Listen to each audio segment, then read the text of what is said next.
Is it better to know nothing than want infinite possibilities to break the ice? Sharon Horne-Ellstrom here. Welcome to day 1404 of What's She Up To Now, documenting the journey as I transition, as I build businesses both offline and online now. I originally started this segment to keep track of and document what I was doing as I moved from the offline brick and mortar world, corporate world, to the online world. And that has morphed after COVID and, well, during and because of COVID, into doing both on and offline businesses. I was going to just leave the offline world and jump into and stay in the online world. But I discovered that my talents and my interests lie in the offline world and helping offline business owners to add an online component and vice versa, not one or the other exclusively. So one of the things that I do is I share different pieces of content online every day. And I've been doing it every day since 2018. I want to say I did my first annual challenge in 2018. And it was to challenge myself to stretch my comfort zone. I didn't want to do video. Like everybody else, you're scared to do something you've never done before, right? It takes busting out of your comfort zone to do it. And then it takes practicing and doing it over and over and over again to get comfortable with it. And then finally making it your own. So I started the annual challenge. This is now my fourth year. We're coming up. This is the last month of the fourth year of annual challenges. And this year's is about doing one thing every day that centers us. So getting to know ourselves, getting to know what makes us tick, getting to know more about ourselves, because self-awareness is incredibly important for every area and aspect of our life, right? We need to understand and know and accept who we are and why we are the way we are, and then decide if we want to continue to be that way or if we want to change or grow or morph or work on certain aspects of our personality, our life, our mindset, our emotions, our thoughts, our beliefs, our skills, etc. We get to decide that, but only if we're aware that we want to decide it. Well, today's was a saying day, and it says it's better to know nothing than to know what ain't so.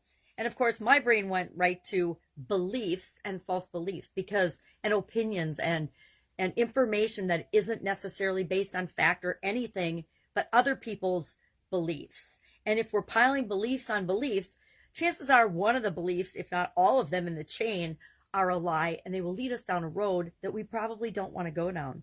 So I agree with this. It's better to know nothing about something and just admit to yourself, hey, I don't know anything about COVID-19. I've had it, but I, for the most part, only understand my personal experience with it.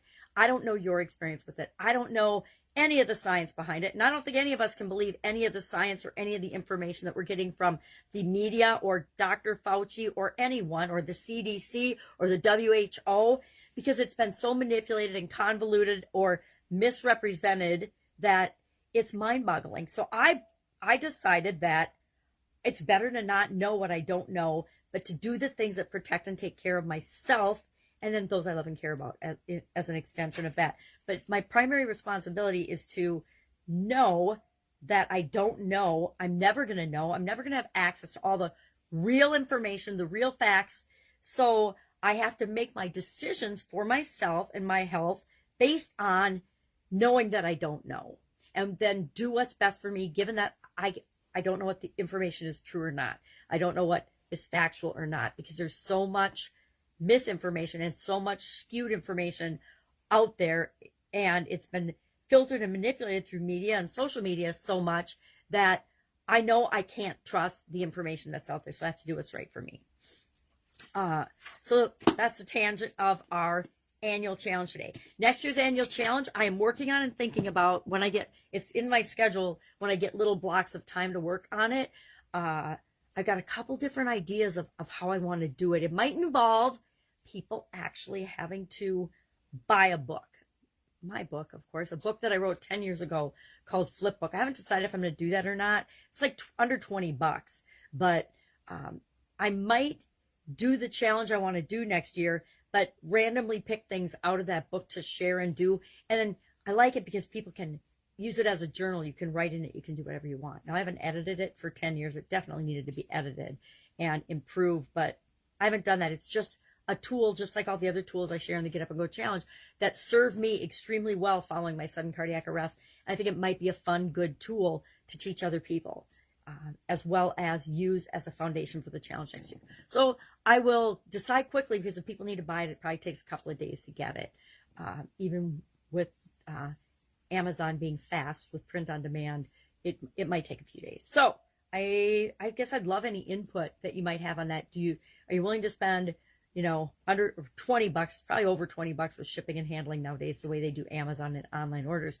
But would you spend $20 to do an annual challenge that I guarantee will change your life and transform your life? Every single one of these has transformed my life, and I know it would do the same for you. Let me know in the comments below. Our idiom today, our winter idiom, our Christmas idiom, and it snowed, so I wore my snowflake sweater. Woke up with a blanket of snow on the ground today, so that was fun. It's so pretty. It just whitens everything up, and it's not on the roads or the sidewalks or the driveways. It's just on the yards and the trees, just this blanket and dusting of snow. It's beautiful. But our idiom today was break the ice. So, of course, I didn't have an ice pick, and nowadays our refrigerators, a lot of them, already crush the ice for us or break the ice for us, so we don't need ice picks. But, so we don't even have one anymore. Since when I moved, I got rid of hundreds and hundreds of kitchen utensil things that, that one thing you use once a year or maybe once every 5 years, those bottle jar openers and things. I got rid of all of that. All that stuff went to Goodwill when I downsized and moved intentionally. So I don't have an icebreaker, but breaking the ice, this was really a fun idiom for me to look into today because, and I think it's really powerful because so many people are still working remotely due to COVID-19. So many people are working from home and working remotely now. It makes team building and leadership and team building has always been challenging, right? Whenever human beings are involved, human beings are so diverse and so different. Whenever they're involved, bringing them together to accomplish a goal or an objective has always been a challenge.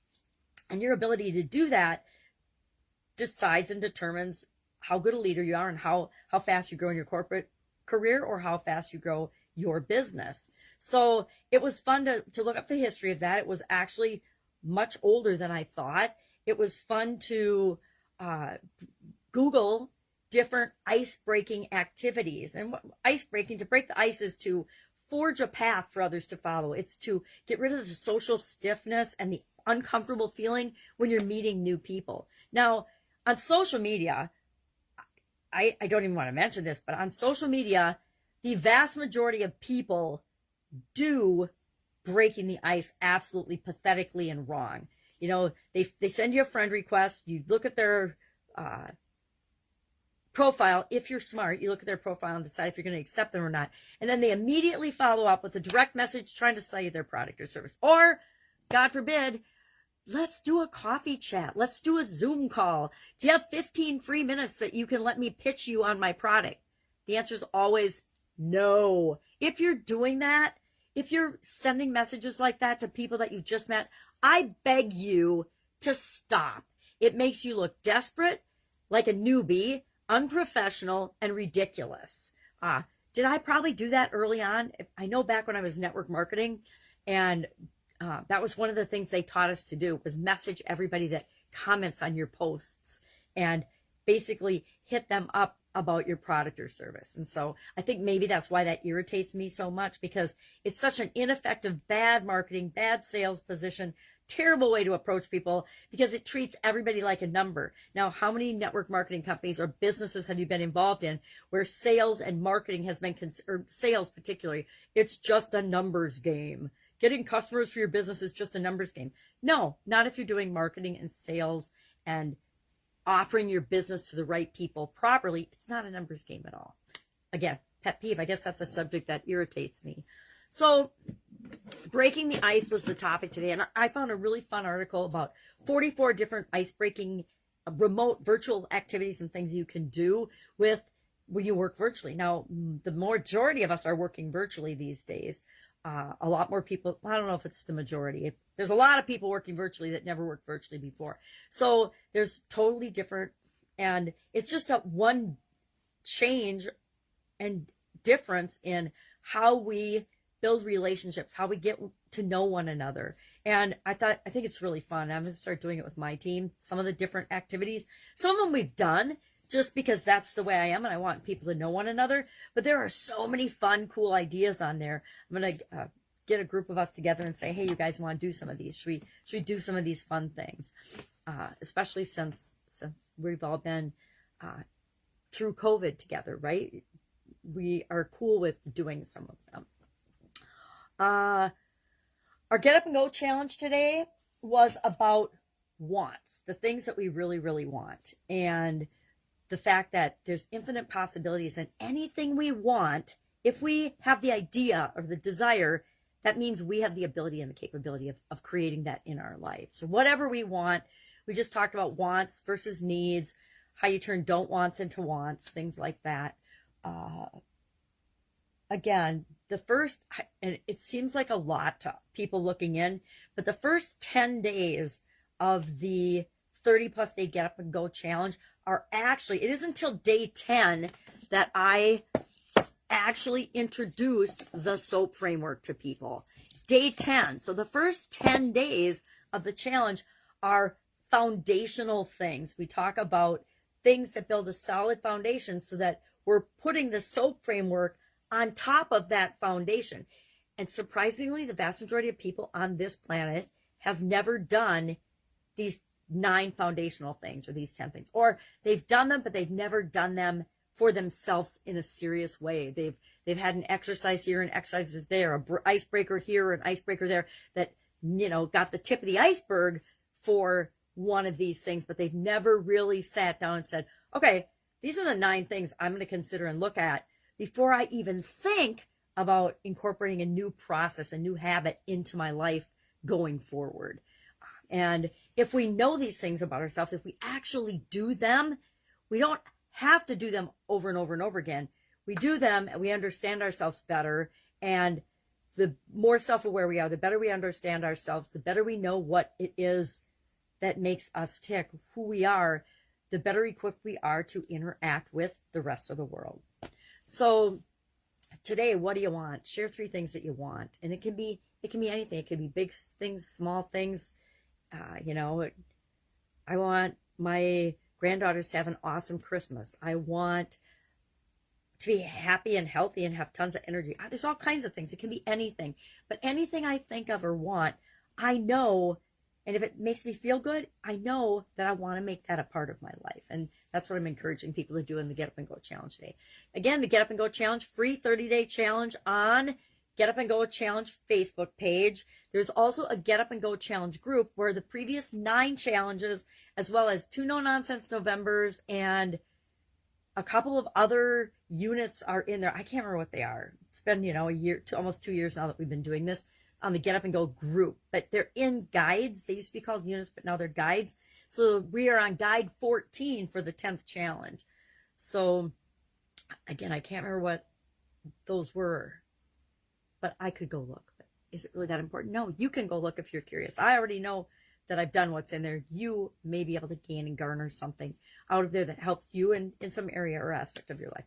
I like the group because there's not hardly anybody in there, which, knock wood, I like that because it's a more intimate group, but it's also organized in a way that you can search and go in and find more information on any topic you want. So if I wanted to find out more about wants and desires, what do I want? What do I desire? I could go into there and I could type in wants. What do you want? What do you know? And I would get a bunch of videos, probably 8 or 9. Well, yeah, probably 8 or 9 on what you want. And then so every different way I've presented that or talked about that, because sometimes I talk about stuff, aspects of it, sometimes I forget. You would get a much deeper understanding of this particular topic. Well, what do I want? And then the whole don't wants and turning those into wants exercise. I love that exercise. We will talk about it during the challenge as we do the flip switch technique. That is a part of a flip switch strategy that works really, really well to focus and take things off the negative and put them on the positive, off the don't wants and put them on what you do want, off the why something won't work to absolutely why it will work, flip switching things around. All right, that's all I've got today. It's my son-in-law's birthday today. He's turning 29, and so I'm going to be hanging out with his and my daughter's daughter today, my granddaughter. Well, they have friends over and have a fun time. Probably having a fire. They like to burn stuff. And we lost a lot of trees this summer. So there's plenty of firewood to have a nice bonfire. With a little snow, it'll be fun for them. All right. Questions, comments, concerns, any way I can help you with your offline or online businesses. And I want to be that resource. If you feel like you don't have anybody to ask, I'm volunteering to be the person that you can ask. I'm not saying I will solve your problem for you, but I guarantee I can help you to identify what you need to do right now to move in the direction you want to go. All right, have an awesome day, and I'll be with you tomorrow.